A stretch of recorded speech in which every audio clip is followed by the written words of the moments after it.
오늘 우리에게 주시는 하나님의 말씀은 시편 23편 1절부터 6절까지 말씀입니다. 구약성경 818면 시편 23편 1절부터 6절까지 말씀입니다. 이 계시의 말씀을 제가 받들어 읽어드릴 때 살아계신 하나님의 음성을 들으실 수 있기를 바랍니다. 여호와는 나의 목자시니 내게 부족함이 없으리로다. 그가 나를 푸른 풀밭에 누이시며 쉴만한 물가로 인도하시는 도다. 내 영혼을 소생시키시고 자기 이름을 위하여 의의 길로 인도하시는 도다. 내가 사망의 음침한 골짜기로 다닐지라도 해를 두려워하지 않을 것은 주께서 나와 함께 하심이라. 주의 지팡이와 막대기가 나를 안위하시나이다. 주께서 내 원수의 목전에서 내게 상을 차려주시고 기름을 내 머리에 부으셨으니 내 잔이 넘치나이다. 내 평생의 선하심과 인자하심이 반드시 나를 따르리니 내가 여호와의 집에 영원히 살리로다. 아멘. 러시아 소치에서 열렸던 동계올림픽이 끝나가고 있습니다. 한 2주 정도 올림픽 보면서 기뻐하기도 하고 또 안타까워하기도 합니다. 메달을 딴 선수도 있고 따지 못한 선수도 있는데 최근 들어 제가 감사하게 생각하는 건 메달을 따지 못한 선수들을 향한 우리나라 사람들의 이 격려가 커지고 있다라고 하는 것입니다. 잘 못했지만 그래도 열심히 뛰었고 애썼다 하는 이런 격려의 글들을 보는 기쁨이 있습니다. 그렇게 보면 메달을 딴 선수, 따지 못한 선수 다 귀합니다. 또 금메달을 땄던, 은메달을 땄던, 동메달을 땄던 모든 메달 다 귀하다고도 할 수 있습니다. 그런데 그 가운데 이제 우리를 감동시킨 몇 개의 메달이 있습니다. 그 중에서 지난주에 있었던 그 여자 쇼트트랙 3000m 계주가 아주 우리에게 큰 감동을 주었습니다. 사실 여자 쇼트트랙은 우리나라가 이 동계올림픽에서 주 종목이라고 할 만큼 그동안에 여러 차례 금메달을 땄습니다. 4차례 연속해서 금메달을 땄고 직전 2010년 밴쿠버 올림픽에서도 사실 들어오기는 1등으로 들어왔어요. 그래서 금메달이라고 생각을 하고 계주 선수 4명이 태극기를 흔들기까지 했었는데 심판 판정에 의해서 실수를 했다, 잘못했다고 하는 페널티 때문에 2등인 중국에게 금메달을 내어주고 우리나라 사람들은 흔들던 태극기를 내려놓을 수밖에 없었습니다. 마치 빼앗긴 것 같은 기분이 들었었는데 이번에도 자칫하면 이제 그럴 만한 상황이었었죠. 잘 달려가다가 한 3바퀴 남겨놓고 중국 선수에게 추월을 당했습니다. 그래서 또 은메달인가 싶었는데 마지막 한 바퀴를 남겨두고 심석희 선수가 질주를 해서 1등으로 골인을 하고 금메달을 목에 걸게 되었습니다. 모두가 즐거워하고 또 환희의 함성을 부르면서 감격스러워했던 시간입니다. 만약에 늘 하던 대로 계속해서 1등을 유지했다거나 아니면 과거에 금메달을 빼앗겨 본 적이 없다라고 하면 우리는 어쩌면 이번에 느꼈은 그 감동과 환희가 반감되었을 수도 있지 않겠는가 하는 생각을 해보게 됩니다. 우리의 인생에서 모든 것이 잘 되고 모든 것이 평탄할 때, 그리고 그것이 지속될 때 때로 우리에게 있어서 기쁨과 행복이 감소되는 경향이 있습니다. 우리 사람들은요, 새로운 거 좋아합니다. 신선한 것을 통해서 누리게 되는 감동이 있습니다. 신혼이 아름답고 신혼의 경험들이 소중한 건 그 신혼 때만 누릴 수 있는 신선한 감동들이 있기 때문입니다. 그렇지만 오래 살다 보면 이제 서로에 대해서 깊이 알게 되고 그 관계 속에서 서로 더 이상 기대할 것이 없으면서 식상함과 지루함에 빠지게 되고 때로는 그것이 권태기로 나타나는 경우들도 있게 됩니다. 하지만 반대로 뭔가 새로운 일들을 경험하게 될 때나 아니면 어렵고 힘든 상황에서 그것들을 잘 이겨내고서 무언가를 이루었을 때 누리게 되는 경험은 완전히 다르다라고 하는 것입니다. 어제 교회에서 진행되는 탁구 경기를 이렇게 볼 기회를 가졌었는데요. 잘하는 선수가 쉬운 상대를 만나면 흥미가 떨어지는 현상을 보입니다. 반면에 만만하지 아니한 상대를 만나가지고 한참 지고 있다가 힘겹게 그 상대를 이겨냈을 때에 그 선수가 누리게 되는 기쁨과 쾌감이 크다라고 하는 것을 보게 됩니다. 그렇게 보면 우리의 인생에 있어서 힘들고 어려운 상황을 지나가는 건 쉽진 않지만, 그러나 그 상황을 이길 때에 우리에게 임하게 되는 기쁨과 감격은 훨씬 더 크게 증폭되고 또 배가 될 수 있다라고 하는 것입니다. 이제 문제는 과정이지요. 이 과정이 힘듭니다. 과정이 뭐 그냥 잠깐 뒤처졌다가 추월하는 정도의 시간이라면야 뭐까짓 거 견뎌낼 수 있다고 생각을 하는데, 어떤 때는 이 시간이 길어집니다. 그리고 그 길어진 동안에 나아질 기미가 보이지 않습니다. 그리고 상황은 점점 더 어려워집니다. 그 어려워지는 상황 속에서 마치 정말 시인의 고백처럼 사망의 음침한 골짜기를 지나가는 것과도 같은 아픔과 고통이 지속되는 일들도 있습니다. 이 가운데 더 힘든 것은 이 마음의 타격을 입는 것입니다. 영혼의 상처를 받는 일들이 일어납니다. 대개 이와 같은 일들은 또 사람들로부터 임하는 경우가 있게 되는데, 그렇게 되면 그 마음의 상처는 육신의 상처와는 다르게 치료하는데 아주 어려움을 겪습니다. 아시겠지만 육신의 상처가 웬만하면 시간이 지나면 아물게 되어 있습니다. 한 대 맞아서 멍들어도 멍은 사라지고 다시 피부는 재생이 됩니다. 때로 찢어졌을 때 꼬매면 살은 다시 연결이 되면서 상처는 좀 남겠지만, 그러나 활동에 큰 지장을 받지는 않습니다. 그런데 놀랍게도 보이진 않지만 우리 마음에 임한 상처는 생각보다 치료하는데 시간이 오래 걸립니다. 이건 어린아이도 똑같고 나이가 들었다고 해서 쉬운 건 아닙니다. 어렸을 때의 상처가 자칫하면 그 평생에 결혼 생활에 위기를 가져오는 일도 있고, 또 다른 사람들과의 인간관계를 힘들게 하는 일들이 있습니다. 나이가 들면 좀 넉넉하고 여유로운 마음을 가질 수 있을 것만 같지만, 나이가 들어도 관계에 어려움이 생겼을 때 그 어려움을 회복시키고 예전의 관계로 돌아간다라고 하는 것이 정말 어렵습니다.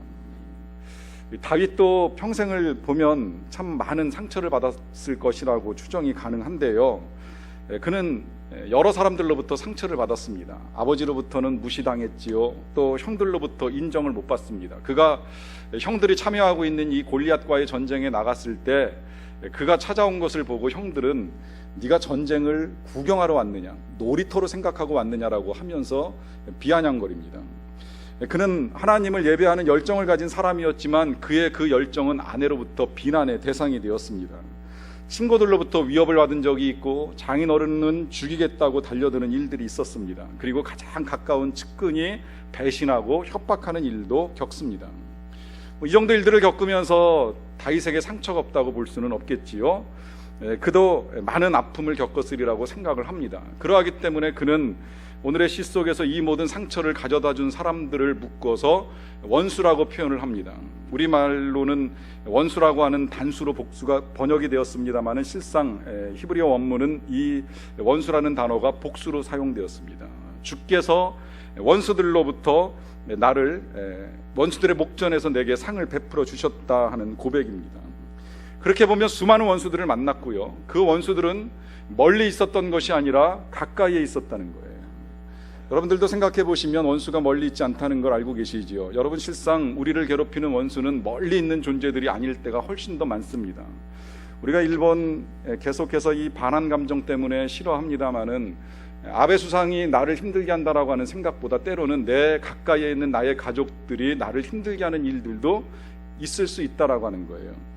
그런 이야기를 많이 들어보셨으리라고 생각을 합니다. 부부 그 스피드 퀴즈쇼에 나간 할아버지 할머니가 이 단어를 설명하고 맞추는 일을 하는데, 천생연분이라고 하는 단어가 올라왔잖아요. 할아버지가 설명하잖아요. 당신과 나 사이.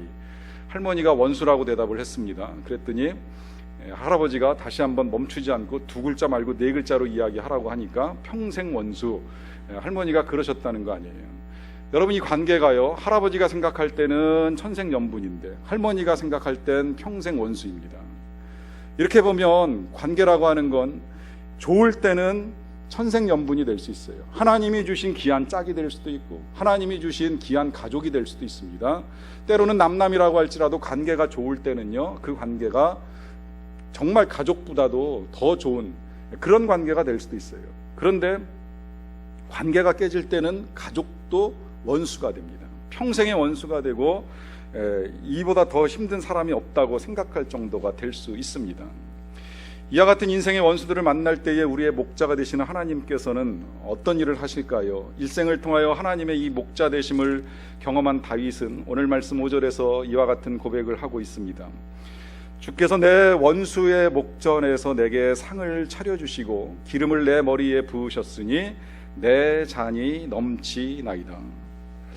다윗이 5절 끝자락에서 고백하고 있는 내 잔이 넘치나이다라고 하는 고백은 감사의 고백인 것이 분명합니다. 그는 자신의 삶을 하나님의 은혜를 담을 수 있는 잔과 같은 그릇으로 생각을 하고 이 그릇에 하나님께서 부어주시는 은혜가 너무나도 차고 넘치다 보니까 이 일로 말미암아 내 잔이 넘치다라고 하는 고백을 하고 있는데, 그렇다면 다윗이 오늘 자신의 삶에서 이와 같이 하나님의 은혜가 넘친다라고 고백할 수 있는 이유는 무엇일까요? 그 이유에 대하여 다윗은 말하기를 원수의 눈 앞에서 상을 차려주신다라고 말씀하고 있습니다.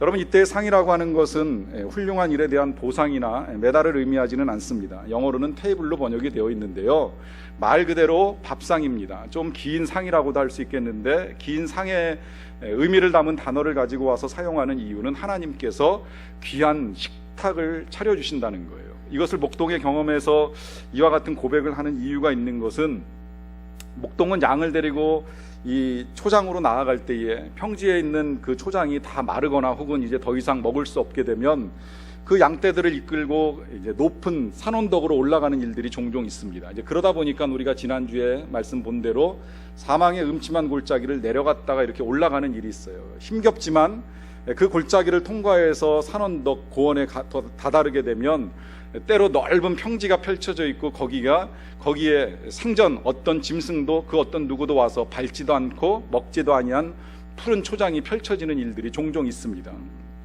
양들이 목자의 이끌림을 받아가지고 그 언덕까지 올라가게 되면 그 언덕에 있는 푸른 초장은 양들을 위하여 준비된 아주 풍성한 식탁이 되는 것입니다.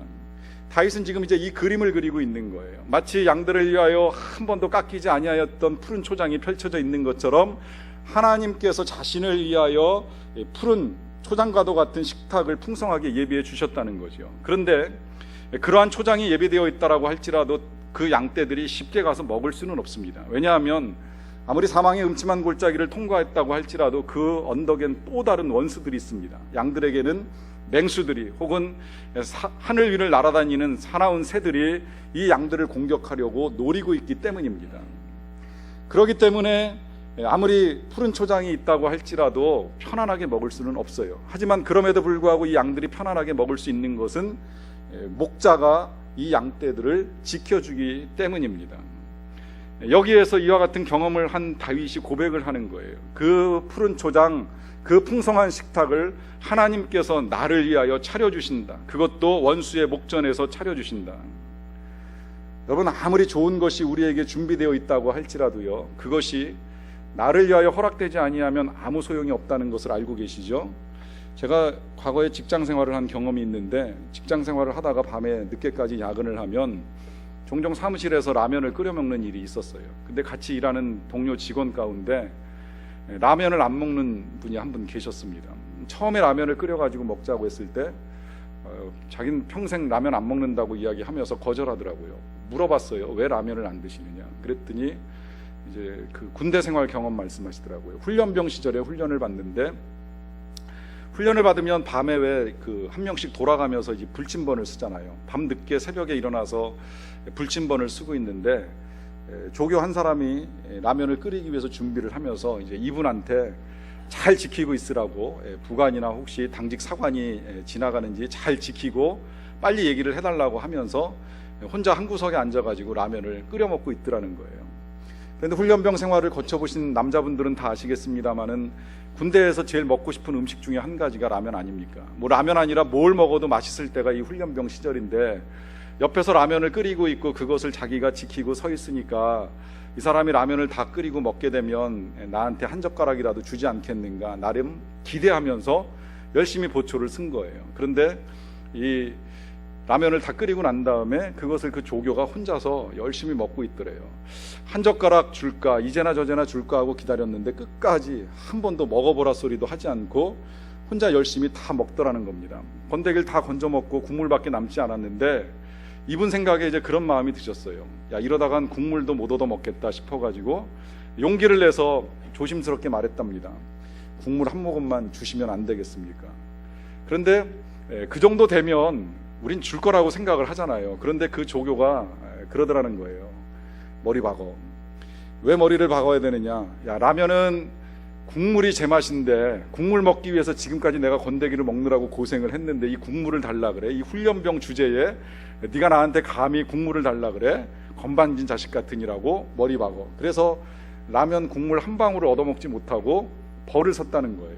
이게 그분한테는 정말 큰 상처가 됐습니다. 그러니까 진짜 제대하고 난 이후로 나이가 들어서도 절대 라면은 못 먹겠다는 거예요. 여러분, 이 같은 일들을 겪는 일이 쉬운 일은 아니지만 이 라면 한 그릇도요, 때로 훈련병에겐 귀한 식사, 그의 허기를 달래줄 수 있는 좋은 음식이 됩니다. 그런데 아무리 귀한 음식이 끓여지고 만들어졌다고 할지라도 내가 먹을 수 없으면 그건 원수의 식탁이 됩니다. 원수의 음식이 되고 나에겐 아무 의미 없는 고통의 이유만이 남는 거예요. 그러다 보니까 힘듭니다. 여러분, 아무리 좋은 것들이 만들어져 있다고 할지라도 그것들을 내가 누릴 수 없으면 고통스러운 일이지요. 여러분, 우리의 삶에 하나님이 주시는 경제적인 풍요가 있을 수 있습니다. 하나님이 주시는 넉넉함들이 때로는 있을 수 있습니다. 그럴 때에 그 넉넉함 가운데서도 우리가 입맛이 떨어진다, 살기 싫다 생각될 때가 있습니다. 왜 그럴까요? 힘들 때입니다. 그 힘든 것은 여러 가지 원인이 있겠지만 때로 원수가 나를 괴롭히는 그 누군가로 인하여 내 마음에 커다란 상처를 가져다 주게 되면 우리는 그 일로 말미암아 아무것도 누릴 수 없게 되는 것입니다. 이 같은 상황 속에서 하나님이 하시는 일, 그 원수의 목전에서 하나님께서 내게 상을 차려주시겠다라고 말씀을 하십니다. 자, 그렇다면 하나님께서 이 원수의 목전에서 우리를 위하여 차려주시는 상, 그건 어떤 의미가 있을까요? 그 첫 번째로 하나님께서 행하시는 일은 바로 그 원수를 부끄럽게 하시는 일이라고 하는 것입니다. 때로 원수는 우리를 괴롭힙니다. 그러나 우리는 여러 가지 이유로 원수를 대적할 수 없는 상황들이 있습니다. 내가 무력할 수도 있고, 또 때로는 내 신앙의 양심이 그를 대적하여 싸우는 것이 옳지 않다라고 나를 가르쳐 줄 때가 있습니다. 그러면 우리는 그 원수와 맞붙어 싸울 수는 없지만, 그럼에도 불구하고 우리는 하나님께서 친히 역사하셔서 원수를 부끄럽게 하시고 나를 높여주시는 일들을 경험할 수 있다라고 하는 것입니다. 다윗은 이 같은 경험이 아주 분명해요. 그가 이제 일생에 여러 가지 원수들을 만나게 되는데, 아무래도 제일 힘들었던 사람 꼽으라고 하면 사울 왕이었던 것을 우리가 알 수 있습니다. 사울 왕은 그로부터 도움을 많이 받았어요. 악신에 들려 있을 때는 이 다윗이 음악을 틀어서 귀신을 내쫓아 주기도 했었고요. 또 전쟁터에 나가지 못해 가지고 두려웠던 때 다윗이 나가서 골리앗을 무너뜨려 준 적도 있습니다. 그리고 그 외에도 이 사울의 사이로서 다윗은 나름 섬김의 도리를 다 했는데, 안타깝게도 사울은 시기심에 사로잡혀 가지고 이 다윗을 죽이려고 쫓아오잖아요. 그 쫓아올 때에 다윗은 사울 때문에 죽을 뻔한 위기를 여러 번 넘깁니다. 그래서 정말 죽을지도 모르는 순간들이 많았는데, 어느 한순간 이 다윗이 사울을 죽일 수 있는 기회를 얻게 된 거예요. 한 2번 정도 그랬습니다. 한 번은 이 사울이 볼일을 보기 위해서 옷을 벗어놓고 동굴에 혼자 들어갔을 때 상황인데, 맘만 먹으면 쫓아 들어가서 어두운 동굴에서 얼마든지 사울을 죽일 수가 있어요. 그런데 죽이지 않고 그냥 벗어놓은 옷자락 조금만 베어가지고 나오게 됩니다. 한 번은 사울과 사울의 군사들이 다 잠에 빠져 있었어요.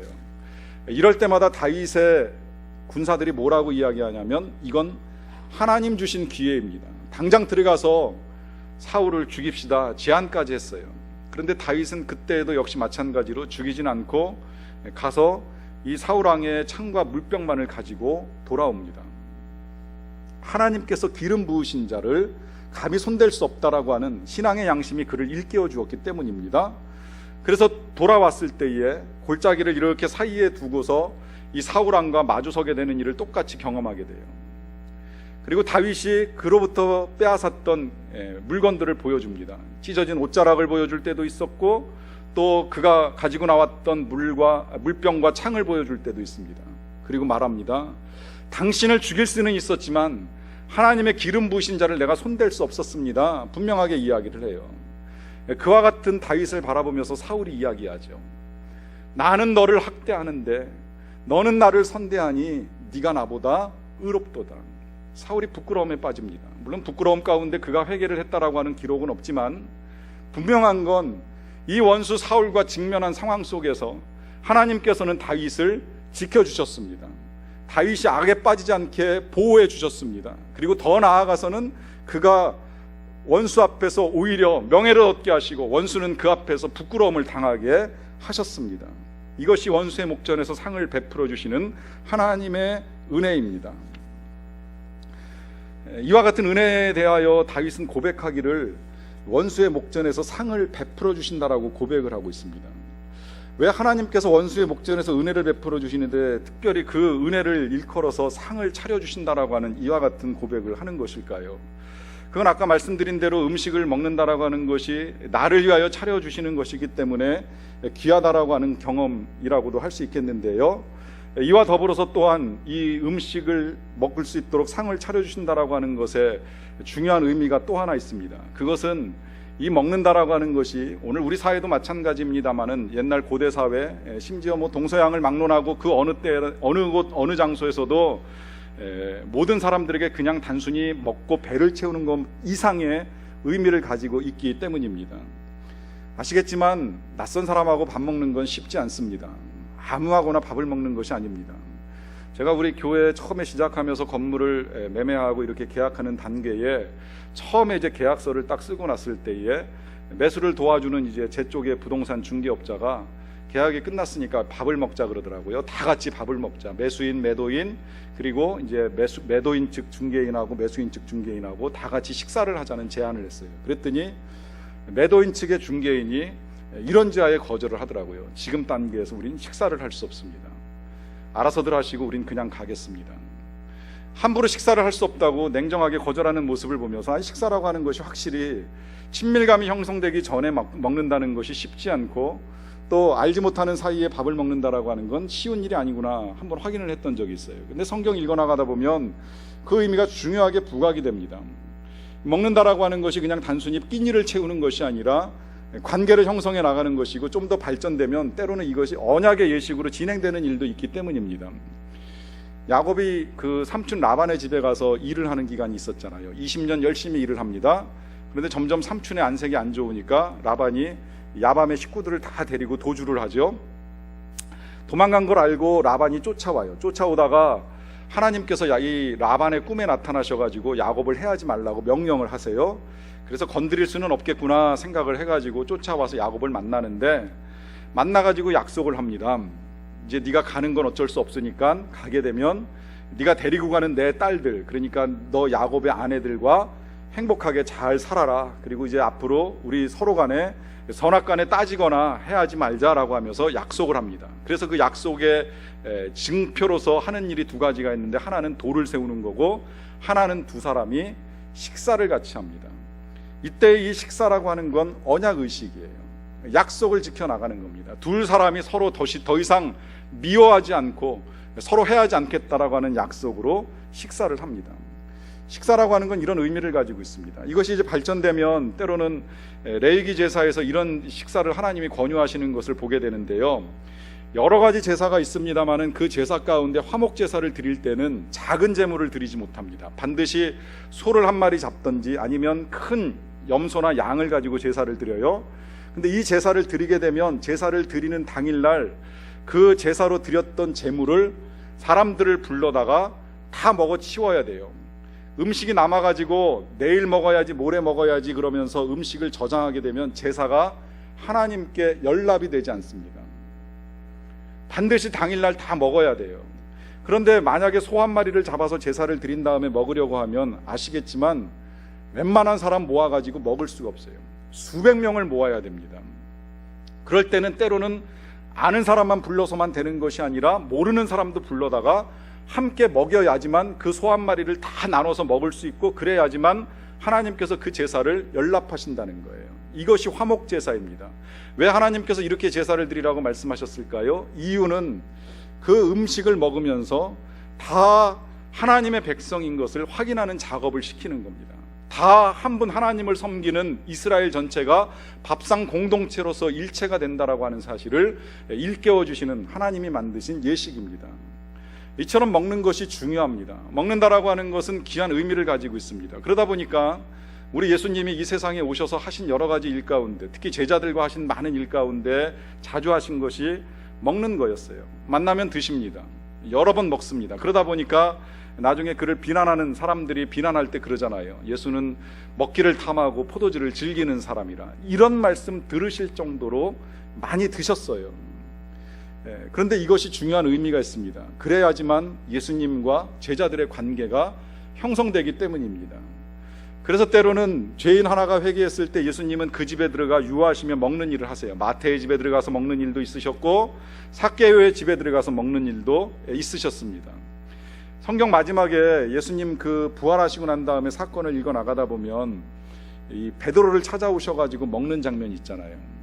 왜 드실까요? 왜 예수님을 부정하고 부인하고 도망갔던 베드로를 찾아오셔가지고 너 잘못하지 아니하였냐 물으시면서 기도회를 하신 것이 아니라 왜 다시 음식을 드실까요? 회복시켜주고 싶으신 겁니다. 다시 그가 예수님과 함께 갈 수 있는 사람이라고 하는 것을 인식시켜주기 위해서 하나님이 이와 같은 일들을 통해서 관계를 회복시켜 주십니다.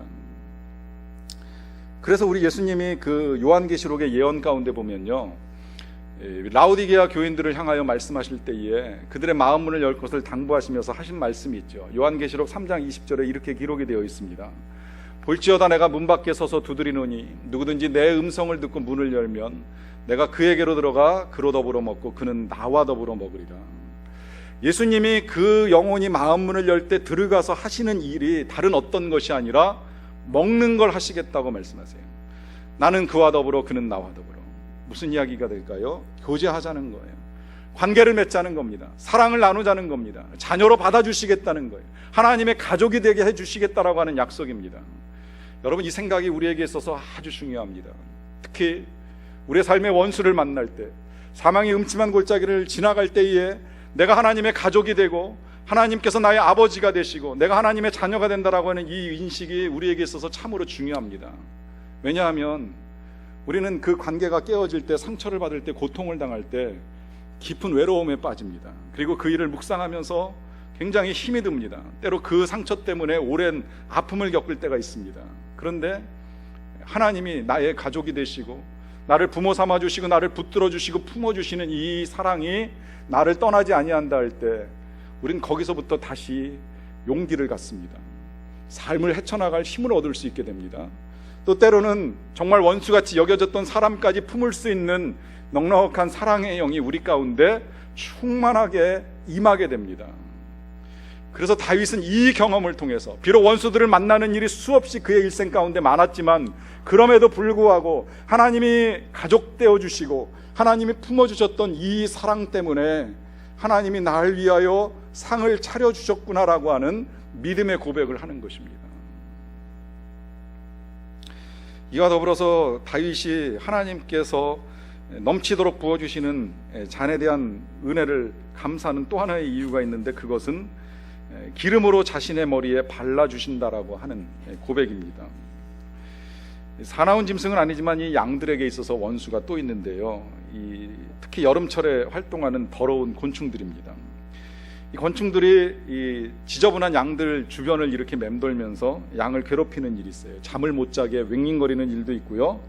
그 곤충들은 다양한데 그 가운데는 이 양의 코 안에다가 이 알을 낳는 곤충들이 있다는 거예요. 그 코 안에 습한 부분에다가 알을 낳고 거기서 부화시켜 가지고 그 다음에 이제 그 자기의 그 후손의 번식을 꿈꾸는 곤충들이 종종 있다고 하는 겁니다.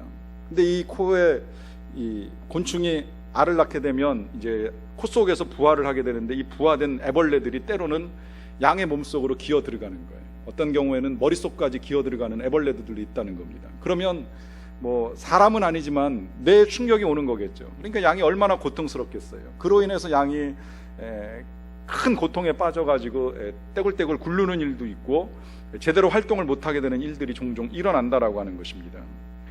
이런 것들이 일어나지 않도록 목자가 여름이 다가오면서 하는 일 가운데 한 가지가 양의 몸에다가 기름을 발라줘요. 특히 이 코에다가는 집중적으로 이제 벌레 퇴치가 가능한 기름을 가지고 발라주는 일을 하는 겁니다. 그래서 그 어떤 곤충도 이 양의 코에 알을 낳는 일을 하지 못하게 막아주는 일을 합니다.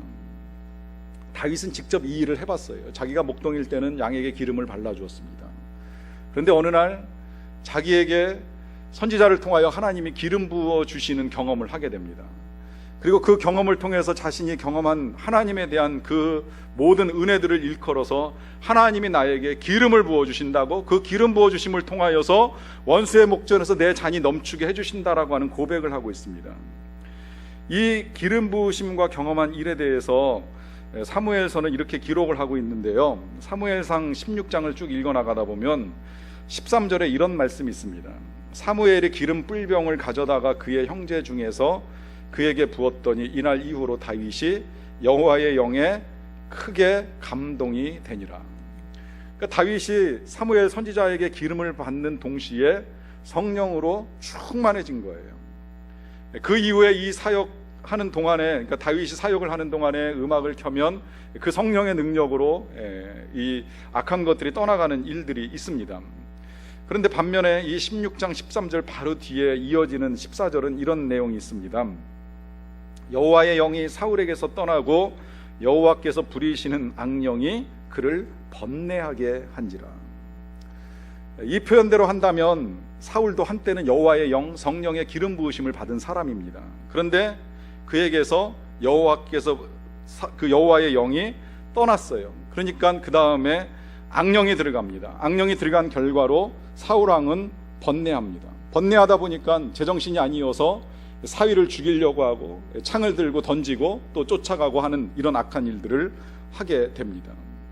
이 경험들 속에서 다윗이 확신하는 것이 한 가지가 있어요. 성령을 받으면, 성령의 기름 부으심이 있으면 능력이 나타나는데 성령이 떠나면 정말 사람이 아니구나, 한없이 악해지는구나. 성령을 받으면 원수 사울도 때로는 용서하고 죽일 기회가 있어도 죽이지 않는 능력들이 나타나는데 성령이 떠나니까 멀쩡한 사람을 시기하고 질투해서 죽이려고까지 달려드는구나. 다윗은 이 경험이 분명하다 보니까 하나님의 기름 부으심 가운데 자신을 성령 충만하게 해주신 이 은혜에 대해서 감사하며 내 잔이 넘치나이다 고백을 합니다. 그래서 다윗이 평생에 두려워했던 것이 한 가지가 있다면 다른 어떤 것이 아니라 자신에게서 성령이 떠나는 걸 두려워합니다. 그가 범죄하고 난 다음에 하나님께 여러 가지 용서를 구하는 기도를 드릴 때에 고백하는 것이 있죠. 주의 성령을 내게서 거두지 마옵소서. 행여 내 안에 임하셨던 이 성령 떠나게 되면 자신도 사울처럼 어느 한순간 이성을 잃어버리고 제정신이 아닌 상태에서 살아갈까 하는 두려움 때문에 그는 제발 범죄한 중에도 성령을 거두지 말라달라고, 주의 성령을 내게서 거두지 말라달라고 간절한 마음으로 기도를 드립니다. 이 성령의 충만함이 그만큼 중요한데요, 성령 충만하면 원수도 죄인도 다 친구로 변합니다. 어디에 살아도 우리가 살아가는 곳이 천국이라고 하는 사실을 확인할 수가 있습니다. 비록 지나가는 길이 사망의 음침한 골짜기와도 같이 힘들고 어려운 상황일지라도 성령으로 말미암아 하나님 나와 함께 계심을 믿으면, 그러면 내가 모든 것을 이길 수 있다라고 하는 용기를 가지고 나아갑니다. 그러하기 때문에 다윗은 이 자기의 잔이 넘치나이다라고 하는 고백과 더불어서 이제 그 하나님의 선하심과 인자하심이 평생 나를 따른다라고 하는 믿음의 고백을 합니다. 그리고 이 고백과 함께 이제 그는 다짐합니다. 내가 여호와의 집에 영원히 살리로다. 하나님의 집에서 영원히 살겠습니다. 다짐합니다. 여러분, 이 다짐 생각해 봅니다. 우리 여행하다 보면 때로 아주 멋진 장소 만나는 경험을 하지요. 그 장소에서 때때로 이런 고백합니다. 아, 이런 데서 정말 살았으면 좋겠다. 언젠가 소개해드렸던 김수영 씨가 쓴 책에서 자신의 인생을 잘라서 이야기했잖아요. 인생 3분의 1, 25가지 대한민국에서 살고, 또 3분의 1은 해외 여기저기 돌아다니면서 살겠다. 그리고 마지막 3분의 1은 가장 멋진 곳에서 살겠다는 꿈을 말한 적이 있습니다. 그 멋진 곳은 어떤 곳일까요? 풍광이 좋고 기쁘고 행복하고 편안하고 안전하고 늘 감동을 주는 곳이라면 거기서 오래오래 살겠다라고 하는 거예요. 인간의 근본적인 욕망입니다. 먹는 문제 해결되고 입는 문제 어느 정도 해결되고 나면 그 다음 우리의 욕심은 항상 사는 곳, 어디에서 살 것인가, 어디에서 사는 것이 편하고 좋고 풍요롭고 넉넉할 것인가 라고 하는 이런 기대가 우리 안에 있습니다. 다윗은 일생 사는 동안에 정말 삶의 자리를 많이 바꾸는 경험을 했습니다. 그 가운데 다윗은 선택합니다. 이런 처소에서 살고 싶다. 그것을 일컬어서 오늘 시편 26편 마지막 절에서 그는 여호와의 집이라고 하는 고백을 하고 있습니다.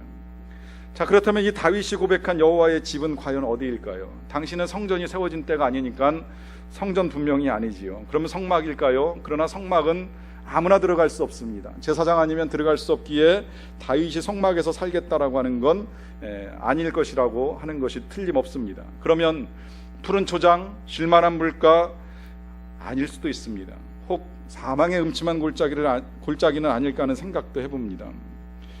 여러분, 다윗이 선택한 여호와의 집, 정확하게는 알 수 없지만 이거 하나만큼은 분명합니다. 그는 하나님 계신 곳, 그곳이 여호와의 집이요 그곳에서 살겠다라고 하는 고백입니다. 왕궁에서 살아보았지만 불행했던 적이 있습니다. 그러나 쫓겨다니지만 광야에서 하나님을 만나는 감격을 누렸던 적이 있습니다. 그러하기 때문에 그는 이 땅에서부터 영원까지 그의 삶의 처소를 다른 어떤 곳이 아니라 하나님께서 계시는 곳, 하나님께서 나와 함께 계시는 곳, 그곳을 하나님의 집으로 삼고 거기에서 평생 살 것을 고백합니다. 목자 되신 하나님께서 양 같은 나를 인도하시고 양 같은 나를 살려주시고 양 같은 나를 안위하시고 나와 함께 계셔서 내가 그 하나님과 영원토록 살기를 원합니다라고 하는 고백을 드리고 있는 것입니다.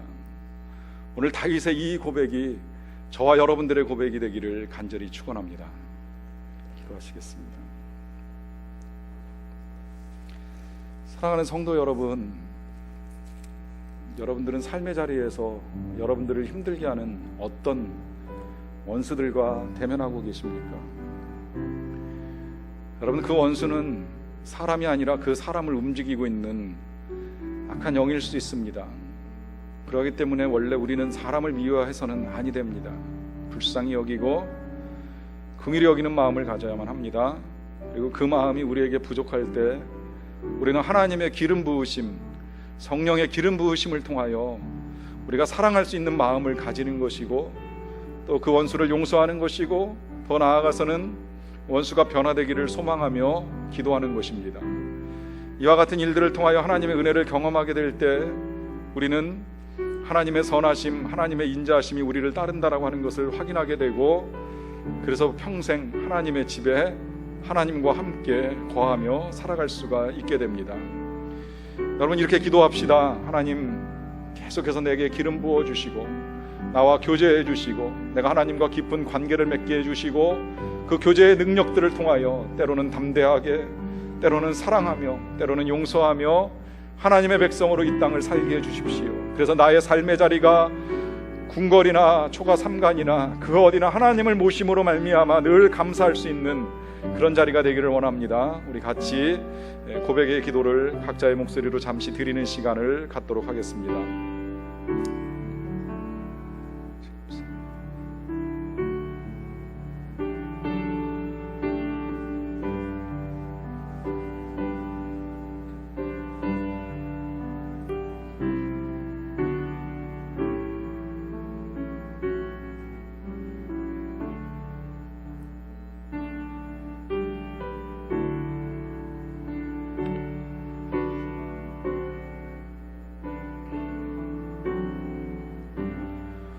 우리의 목자가 되시는 아버지 하나님, 그 사랑하심으로 우리를 늘 선하게 인도해 주셔서 감사드립니다.